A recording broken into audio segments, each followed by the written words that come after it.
uma boa noite para você. Está no ar, nessa noite maravilhosa de segunda-feira, 17 de agosto de 2026, o Leitura Dinâmica, aqui na Rede TV Tocantins, comigo, Gabriel Ribeiro. A fé e a devoção reúnem milhares de romeiros no povoado do Bonfim. Veja também as obras de infraestrutura na Baixada do Jardim Aureni 3 já ultrapassaram 50% de execução. E ainda, o Tocantins tem 355 pedidos de registro de candidatura para as eleições de 2026. Tudo isso e muito mais você acompanha agora no Leitura Dinâmica Tocantins.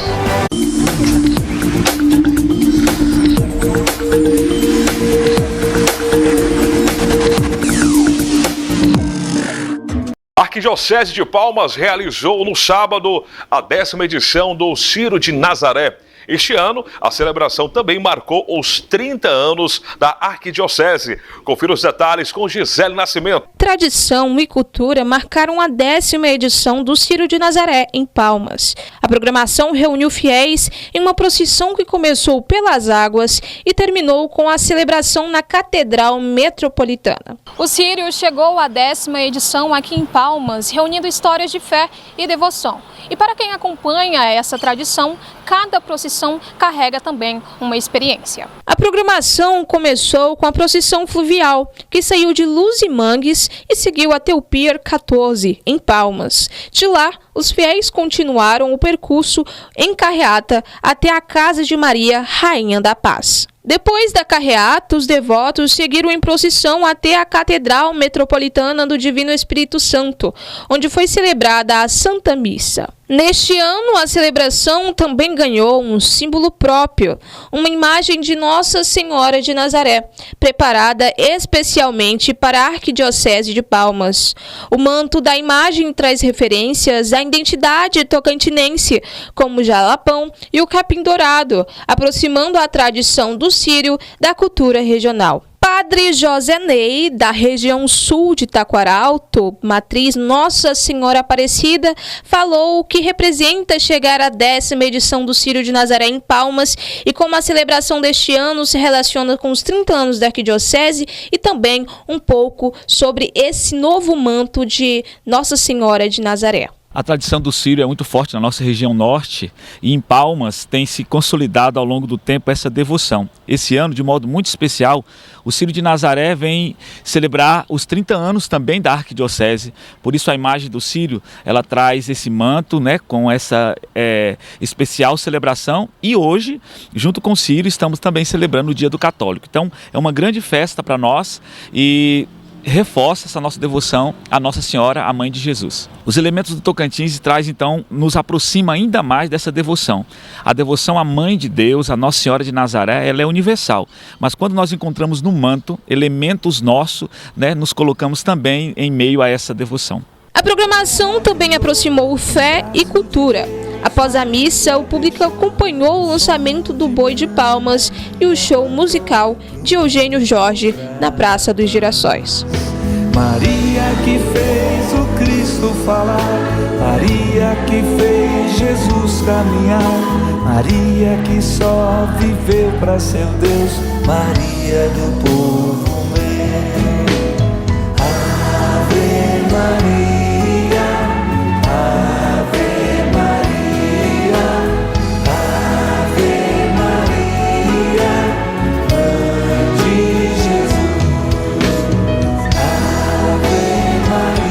Entre tradição e novas histórias, o Círio de Nazaré segue fortalecendo a fé e ganhando elementos da identidade de Palmas. A celebração que já faz parte da história da capital há mais de 10 anos. De volta aos... Fé e a devoção reúne milhares de romeiros no povoado do Bonfim, em Natividade.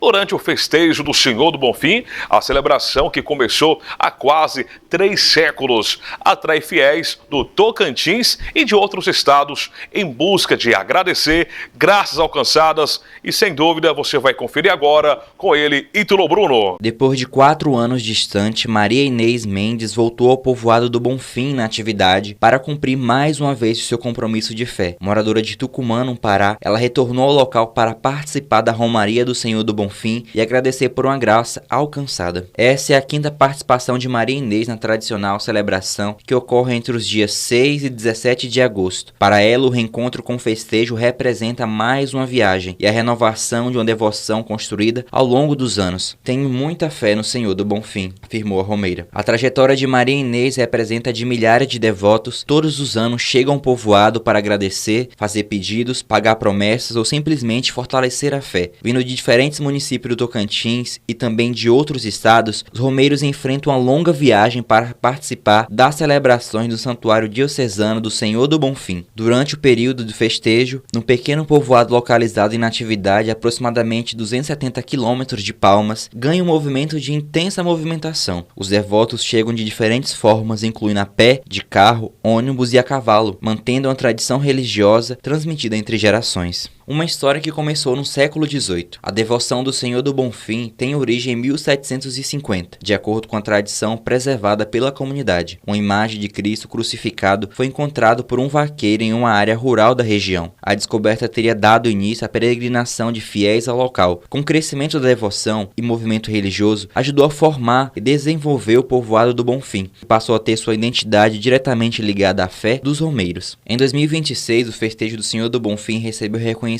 oficial como Patrimônio Cultural Imaterial e Histórico do Tocantins. A medida reforça a relevância da celebração para preservar a história da cultura e das manifestações religiosas do Estado. Na missa campal realizada no sábado, Dom Pedro, administrador apostólico diocesano, ressaltou a fé que deve estar presente também nas atitudes do dia a dia. Durante a homilia, ele destacou valores como solidariedade, amor ao próximo e cuidado com as pessoas. A tradição religiosa de Natividade faz parte de um conjunto maior de manifestações culturais do Tocantins. Entre elas estão a Folia do Divino e a Sussa. Em Natividade, as Cavalhadas de Taguatinga e os Caretas de Lizarda, tradição mantida durante a semana na região do Jalapão. A presença dos romeiros provoca mudança na rotina de Natividade do povoado do Bonfim. Durante os dias de celebração, restaurantes, barracas, hotéis, pousadas, serviços de transporte e estabelecimentos comerciais registram um aumento na procura. O período também representa oportunidade para trabalhadores autônomos e pequenos empreendedores, além de contribuir para o fortalecimento do turismo religioso no município. A circulação de visitantes ainda amplia o interesse por outros atrativos de Natividade, como centros históricos, casarões, arquitetura e a gastronomia, e as manifestações culturais tradicionais. Para receber o público com estrutura especial e organizada, órgãos públicos são disponibilizados pontos de apoio, alimentação e atendimento básico de saúde, além de ações voltadas à segurança, fiscalização,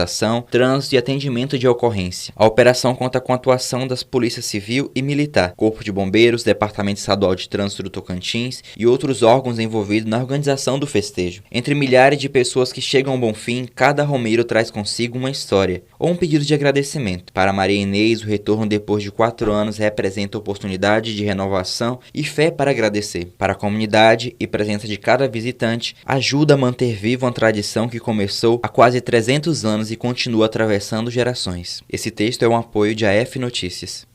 Ajoelha, povo, que lá vem Jesus, ele vem cansado com o peso da cruz. Essa canção eu ouvi quando era menino, lá no festejo do Senhor do Bonfim.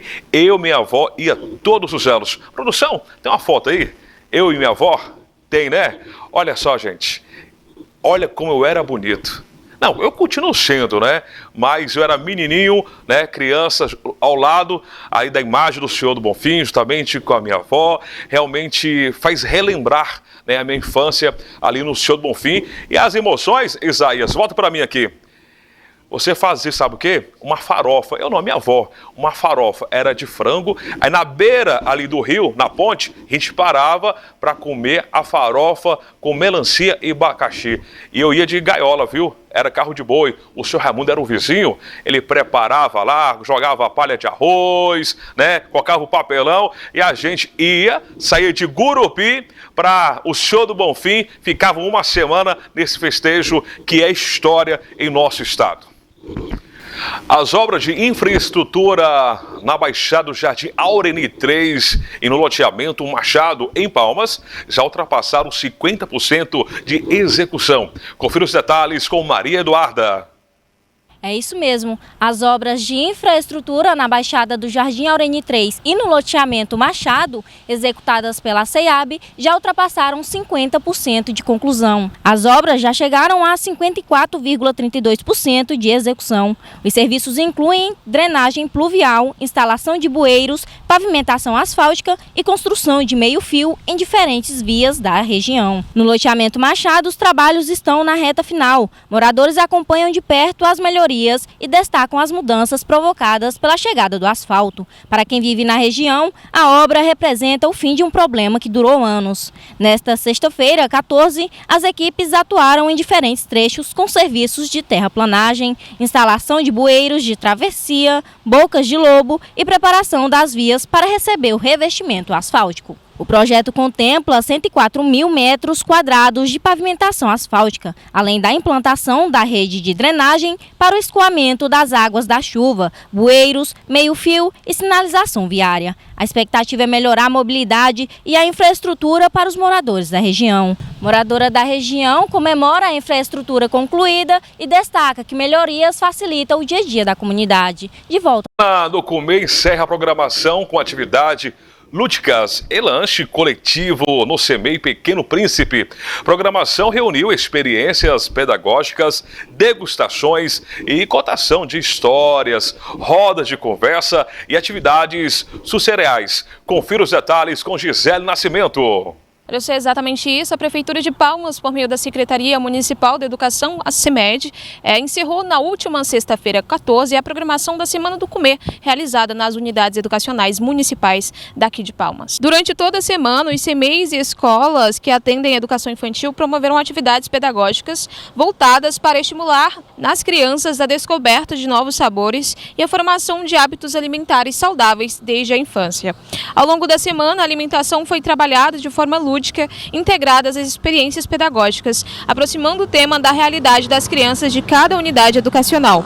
Foram promovidas rodas de conversa, contação de histórias, degustação de alimentos, atividades artísticas e experiências sensoriais. As ações da Semana do Comer foram desenvolvidas alinhadas ao projeto Descasque Mais, Desembale Menos, desenvolvido pela equipe de nutricionistas da CEMED, responsável pela elaboração dos cardápios da alimentação escolar e pelo acompanhamento das unidades educacionais. No CEMEI Pequeno Príncipe, na quadra Arno 43, ou seja, 407 Norte, o encerramento das atividades envolveu crianças, familiares, professores e equipe escolar numa programação alegre e festiva, concluída com um lanche coletivo compartilhado entre crianças e famílias, fortalecendo a parceria entre a escola e comunidade. A ação contou com a parceria da equipe da Saúde Municipal, reforçando o compromisso da gestão em promover políticas públicas voltadas à saúde e ao bem-estar das crianças. A nutricionista da equipe Multinorte 2, Bruna Galdini, destaca que o grupo realiza mensalmente atividades no CEMEI por meio do programa Saúde na Escola. Abre aspas, a cada mês trabalhamos com as crianças diferentes temas, sempre por meio de dinâmicas lúdicas. No mês passado abordamos a proteção infantil, agora o foco atual é a alimentação saudável, explicou. A diretora Claudília dos Santos destacou que ao longo da semana as crianças participaram de diversas atividades de incentivo à alimentação saudável, incluindo o preparo de um brigadeiro de mandioca. Nosso objetivo central foi despertar o interesse das crianças por novos alimentos, incentivando-as a experimentar itens que muitas vezes ainda não conheciam. Acredito que ao observar os colegas e vivenciar essa experiência no CEMEI, a criança se sinta mais motivada a provar novos sabores, o que facilita a continuidade desses hábitos saudáveis também no ambiente doméstico. Afirmou a diretora Claudília dos Santos, destacando que a programação incentiva na alimentação saudável das crianças da rede municipal. De volta aos estúdios. O Tocantins tem 355 pedidos de registro de candidatura para as eleições de 2026. Segundo dados do Tribunal Superior Eleitoral, Do total, 235 são de homens e 120 de mulheres. Confira os detalhes com Ítalo Bruno. O Tocantins contabiliza 355 pedidos de registro de candidatura para as eleições de 2026, conforme dados do portal estatístico do Tribunal Superior Eleitoral. Do total, 235 são candidaturas masculinas, o que representa 66%, enquanto 120 são de mulheres, correspondente a 34%. Até o fechamento do levantamento realizado no último domingo, apenas um registro havia sido julgado. Os pedidos estão relacionados à disputa para o cargo de governador, vice-governador, senador, deputado federal, deputado estadual e suplentes. Na corrida pelo governo do Tocantins, 7 candidatos disputam uma única vaga. Para o Senado, são 13 candidatos para 2 vagas. A Câmara dos Deputados concentra 97 pedidos de registro para 8 cadeiras. Já a Assembleia Legislativa reúne 204 candidatos para 24 vagas. Também foram registrados 13 candidatos a cargo de primeiro suplente, que concorrem às 2 cadeiras, e outros 14 pedidos para segundo suplente, também destinados a 2 vagas. Os partidos com mais candidaturas. O PSDB aparece entre as legendas com maior número de pedidos de registro, somando 35 candidaturas. O Republicanos e o Podemos vêm logo depois, com 33 cada, enquanto o PL contabiliza 30 pedidos. O MDB tem 23 registros, seguido pela União com 22, PSD, Novo e PT aparecem com 20 candidaturas cada. O PRD soma 17 pedidos. A disputa pelo governo do Tocantins. 7 nomes aparecem registrados para a eleição ao governo do estado. Professora Dorinha, do União Brasil, com Atos Gomes como vice do Republicanos. Vicentinho Júnior, do PSDB, tendo Amélio Caires, do MDB, como vice. Laurez Moreira, do PSD, como Coronel Silva Neto, PSD, na disputa pelo vice. Ataíde de Oliveira, do Novo, que tem Rosileia Dias Carneiro, do Novo, como vice. Professor Iter Naves, do PSOL, com Lúcia Viana como vice do PSOL. Du Pereira, do DC, tendo Silvino Vitor, do DC, como vice. Subtenente Luiz Carlos, do Democrata, como Jair Medeiros, como vice, também no Democratas. Para as 2 cadeiras do Senado que estarão em disputa no Tocantins, o TSE contabiliza 13 pedidos de registro. Alexandre Guimarães, do MDB, Eduardo Gomes, do PL, Paulo Mourão, do PT, Ronaldo Dimas, do Poder, Apóstolo Flávio Braga, do DC, Eli Borges, do Republicanos, Gaguin, do União, Newton Santo, do Novo, Vanderlei Luxemburgo, do Podemos, Osvani Luz, do Democrata, Fábio Ribeiro, Federação PSOL Rede, Professor Osvaldo, Federação PSOL Rede, Hélio Rodrigues Bolsonaro, do Democrata. Os números ainda podem sofrer alterações conforme o julgamento dos registros pela Justiça Eleitoral e eventuais atualizações do sistema do TS. Já estamos de volta com muito mais aqui na Rede TV Tocantins, com leitura dinâmica.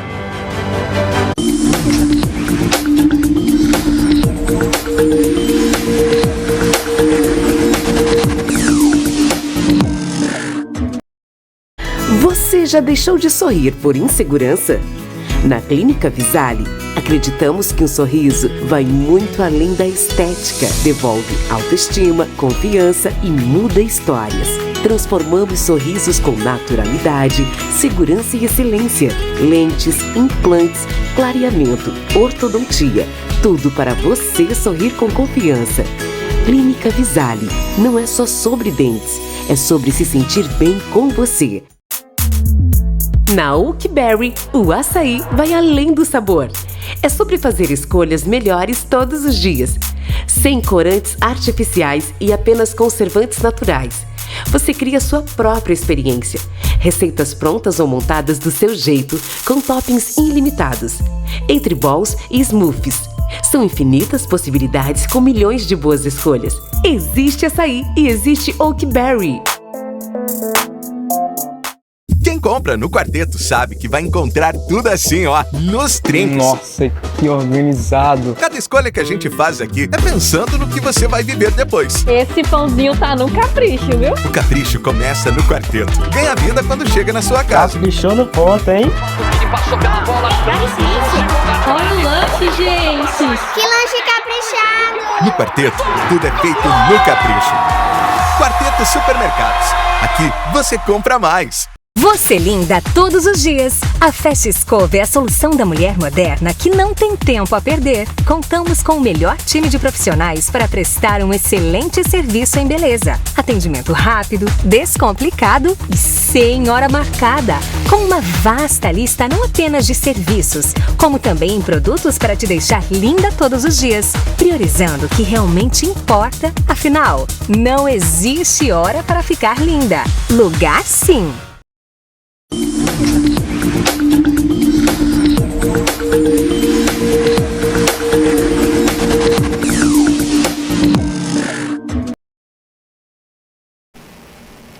Estamos de volta nessa segunda-feira aqui na Rede TV Tocantins com leitura dinâmica. Blitz Educativa conscientiza contra a importunação sexual nas estações de ônibus de Palmas. Mobilização orienta mulheres sobre formas de violência e canais de denúncia. Confira os detalhes com Gisele Nascimento.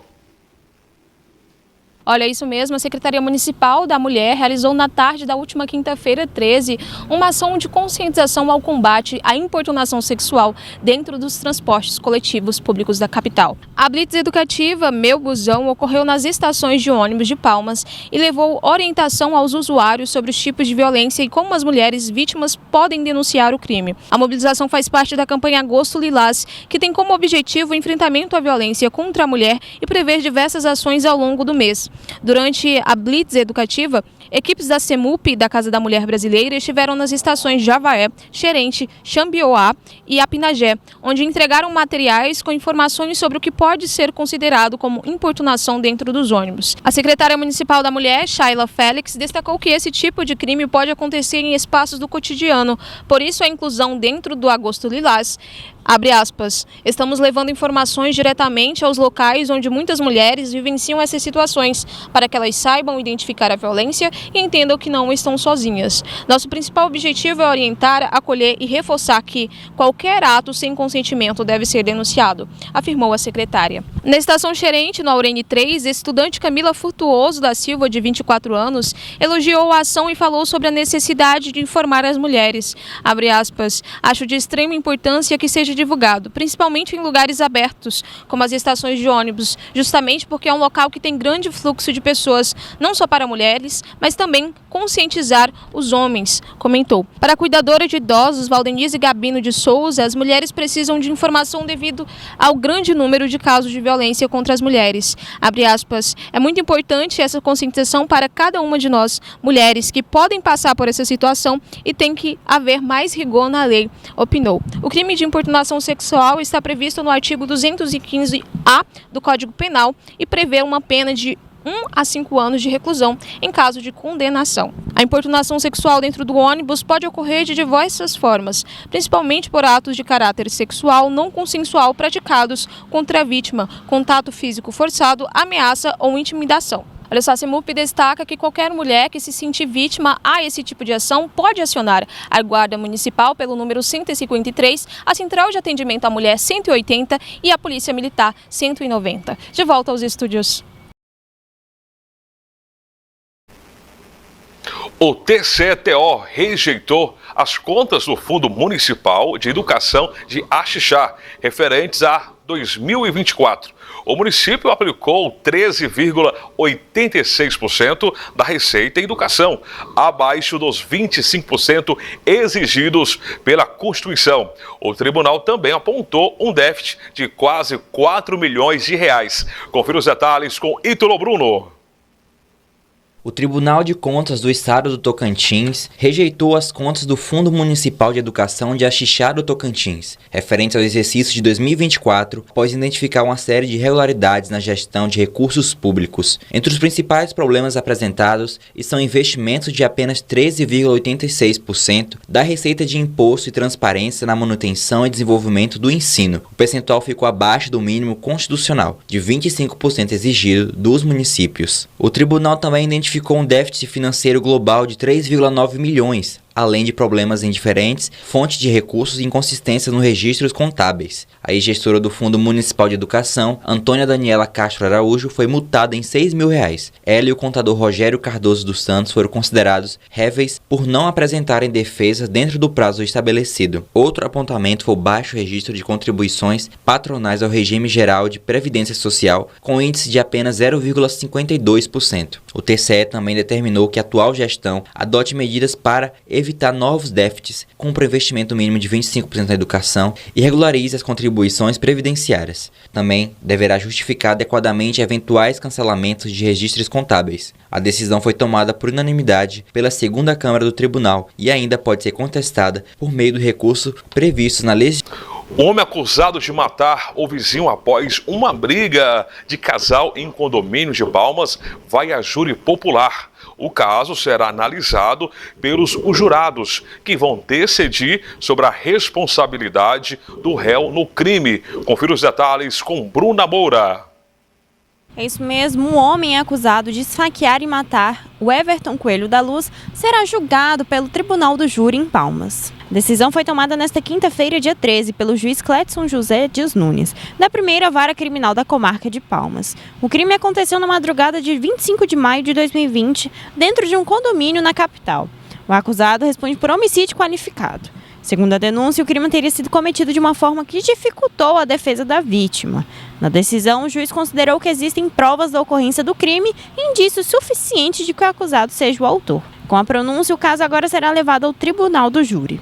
Caberá aos jurados analisar as circunstâncias da morte e decidir se o réu será condenado ou absolvido. Entre os pontos que serão discutidos no julgamento está a alegação da legítima defesa apresentada pela defesa. Também será analisada a qualificadora de que o homicídio teria sido cometido de maneira a dificultar a defesa de Everton. O juiz destacou, no entanto, que a decisão de pronúncia não significa que o acusado já foi considerado culpado. Esta é uma etapa do processo em que a Justiça verifica se existem elementos suficientes para que o caso seja submetido ao julgamento popular. Mesmo determinado que o réu seja levado ao julgamento, o juiz decidiu que ele poderá aguardar a sessão do Tribunal do Júri em liberdade. Segundo a decisão, o acusado respondeu ao processo solto e não surgiram novos elementos que justificassem a prisão. A data do julgamento ainda não foi definida. A decisão de pronúncia também pode ser contestada por meio de recurso. Até uma eventual condenação, o acusado segue sendo considerado inocente perante a Justiça. De volta aos estúdios. A Justiça Eleitoral retotalizou os votos para vereador em Lizarda. A nova contagem ocorreu após a cassação de chapas do PDT e do PL por fraude à cota de gênero. Com a decisão, 2 vereadores perderam os mandatos e a composição da Câmara foi alterada. Confira os detalhes com Ítalo Bruno.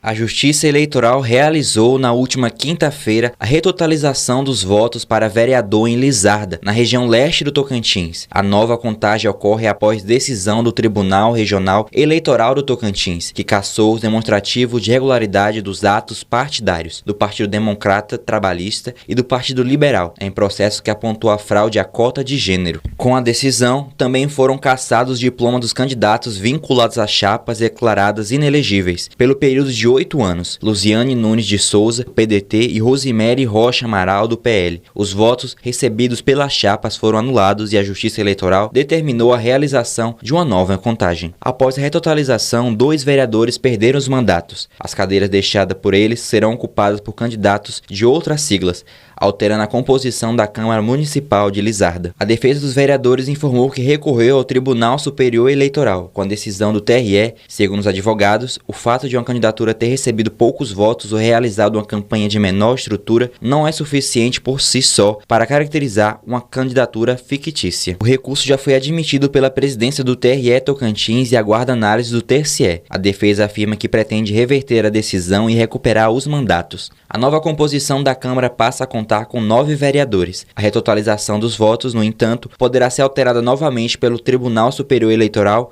caso acolha o recurso apresentado pela defesa. A defesa também argumenta que Lizarda possui histórico de candidaturas femininas com baixa votação em campanhas de menor estrutura. Segundo os advogados, outras siglas que serão beneficiadas pela nova distribuição de vagas também tiveram candidaturas com poucos votos e prestações de contas com baixa movimentação financeira. O processo ainda não foi encerrado. Enquanto o recurso aguarda julgamento no TSE, a nova composição definida pela Justiça Eleitoral passa a valer a partir da retotalização realizada na última quinta-feira. Escritora lança primeiro livro infantil aos 92 anos, em evento da Fundação Cultural de Palmas. Obra de Teresina Viegas Postal tem um foco de alfabetização e foi inspirada na vivência da autora com seus bisnetos e tataranetos. Confira os detalhes com Gisele Nascimento. A 57ª edição da Roda Literária da Fundação Cultural de Palmas, realizada na noite da última quinta-feira 6, confirmou um sábio dito popular: nunca é tarde demais para um sonho se realizar. E esta confirmação veio com o lançamento da obra Queres Ler com a Vovó, de autoria de Teresina Viegas Postal, que nestes quase 80 anos de devoção à formação educacional humana e a produções literárias poéticas, lançou o seu primeiro livro de literatura infantil, sendo ele desenvolvido com uma didática alfabetizadora voltada a este público. A atividade aconteceu no Núcleo Integrado de Leitura e Arte NILA, localizado no Espaço Cultural José Gomes Sobrinho, onde a educadora, alfabetizadora, poetisa e autora literária, que em dezembro próximo completará 93 anos, revelou estar realizando um sonho que passou a ser inspirada nos bisnetos e tataranetos. Abre aspas. A vida toda eu amei crianças. Eu ajudei a alfabetizar muitos adultos e até idosos. Mas a minha relação com as crianças sempre foi mais intensa. Tanto que digo que enxergar com o coração infantil não é somente uma dádiva, é uma arte. Então, convivendo com os meus bisnetos e tataranetos, eu senti que precisava dedicar o dom que recebi para a literatura infantil também. E assim surgiu este meu convite para ler com a vovó. Este livro que é um sonho realizado, disse Teresina Postal, que tem 19 netos, 14 bisnetos e 5 tataranetos. Ainda durante o lançamento do livro, Teresina, como é mais conhecida, afirmou que investir na educação infantil é garantir um melhor futuro para a humanidade.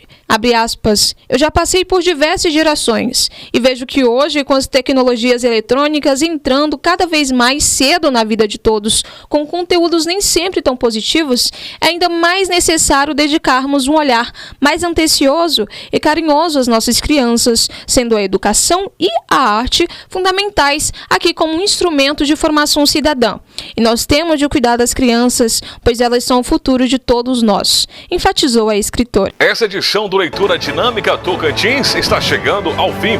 Obrigado pela sua audiência. E você pode rever o programa completo no nosso canal do YouTube e no site www.redetvto.com.br. E a gente volta amanhã, se Deus quiser. Eu sou apenas um detalhe, mas com Jesus Cristo eu faço a diferença. Tchau!